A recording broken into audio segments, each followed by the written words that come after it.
আমি নিজে ভাঙি দিছোঁ কাৰণ চৰকাৰৰ যেটো অৰ্ডাৰ এতিয়া চৰকাৰে আমাক সংস্থাপন য'ত হোক য'তে দিয়ে আমি ত'তে থাকিম, কিন্তু আমাক অলপ সংস্থাপন দিব লাগে। কাৰণ এই বস্তু পাতি ল'ৰা ছোৱালী লৈ গৰমৰ দিনত আমি ক'ত যাম? আমাৰ থকা জেগা থাকিলে আমিতো এনে বেদখল মাটিত খাচ মাটিত নাথাকিলোঁ হয়, আমাৰ যদি কিনিব পৰা শক্তি থাকিল হয়। এতিয়া আমি ঘৰখানি নিজে নিজে ভাঙি আমি চৰকাৰৰ ৰাস্তাতে পেলাই থৈছোঁ। এতিয়াতো আমাৰ থোৱাৰ কোনো কতো জেগা নাই, না ঠাই নাই। আমি নিৰ্ঠাই মানুহ একজন। আমি কালাৰছৰ ভাংনামাৰত আছিলোঁ, তাতে গৰুখিনি খুৱাই নিয়াৰ পিছতহে মই একলগে অহা গেছি। এতিয়া আমি দুখীয়া মানুহ দিন হাজিৰা কৰা মানুহ ওৰেৰ দিনটোত ক'ৰবাত হাজিৰা নকৰিলে ল'ৰা ছোৱালী ভাতে নাপায়। গতিকে দুমুঠি খোৱাৰ কাৰণে আমি হাজিৰা কৰোঁ, ৰাতিটো ইয়াতে থাকোঁ। যদি চৰকাৰে চিএম ছাৰে যদি এইখিনিও আমাৰ তাৰপৰা কাঢ়ি নিয়ে, এতিয়া তাৰ আমাৰ উপায় নাই। এতিয়া আমি চৰকাৰক এইটো অনুৰোধ জনাওঁ যে আমাক কি ব্যৱস্থা চৰকাৰে কৰি দিব। আমি চৰকাৰৰ ওচৰত কাকতি মিনতি কৰিছোঁ, আমাক য'তে হওক আমাক সংস্থাপন অলপ দিব লাগে, আমি যাতে ল'ৰা ছোৱালীখিনি লৈ অলপ বসতি কৰি থাকিব পাৰোঁ। আৰু চৰকাৰক এইটো আমি অনুৰোধ জনাওঁ, কাৰণ আজি আমি 30-35 বছৰ ধৰি ইয়াতে বসবাস কৰি আছোঁ।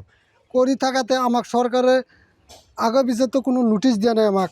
এতিয়া হঠাতে নোটিছখন যিহেতু দিছি, আমি চৰকাৰৰ মতে আমি ঘৰ বাৰীখনে নিজে নিজে ভাঙিছোঁ যাতে আমাৰ অনিষ্ট নহয়। যদি এই ঘৰবিলাক এভেকশ্যন কৰি কিবা কৰি ভাঙি দিয়ে, আমি ল'ৰা ছোৱালীবিলাক ক'ত থাকিম? গতিকে আমাৰ ঘৰ বনোৱা পইচাটো নাই, সেইকাৰণে আমি নিজে নিজে ঘৰখিনি খুলি ৰাস্তাত থৈ দিছোঁ। এতিয়া চৰকাৰে যি ব্যৱস্থা কৰে সেই ব্যৱস্থাতে আমি আছোঁ। চৰকাৰক এইটো অনুৰোধ জনাইছোঁ বাৰে বাৰে। আমি ল'ৰা ছোৱালী লৈ যাম ক'ত? আমাৰ দিন হাজিৰা নকৰিলে আমাৰ দিন নাযায়। আমি ইয়াত 30 বছৰ চলি আছোঁ। মুখ্যমন্ত্ৰী চিএম ছাৰক মই অনুৰোধ জনাইছোঁ যাতে আমাক মানুহখিনিক অলপ সংস্থাপন কৰে, আমাক থাকিবলৈ ঠাই দিয়ে। আমাৰ যোৱাৰো কোনো ৰাস্তা নাই। আমি হয়তো 30 বছৰ ধৰি ইয়াত আছোঁ। আমি গৰাখহনীয়া মানুহ, আমি বৰক্ষেত্ৰীৰে মানুহ। আমি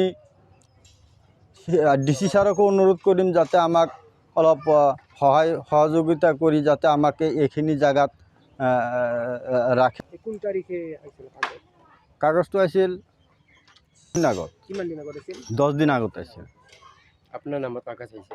আমাৰ নামত নহয়, ইয়াত এই 452 বিঘা মাটি এই ডাকটোৰ নামত। আমি আগতে ভাংনামাৰি চৰত আছোঁ। নদী নদী গৰাখহনীয়া নিছে, একো নাই। তো আমার যাওয়ার কোনো রাস্তা নাই, আমি কত যাওয়ার সুবিধা নাই।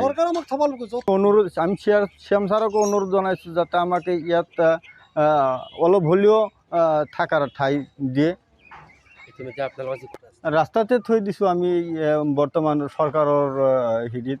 সৰকাৰে যাতে আমাক চিজ কৰিছে সেইমতে আমি সৰকাৰেৰ মতে ভাঙি আমি ৰাস্তাত থৈ দিছোঁ।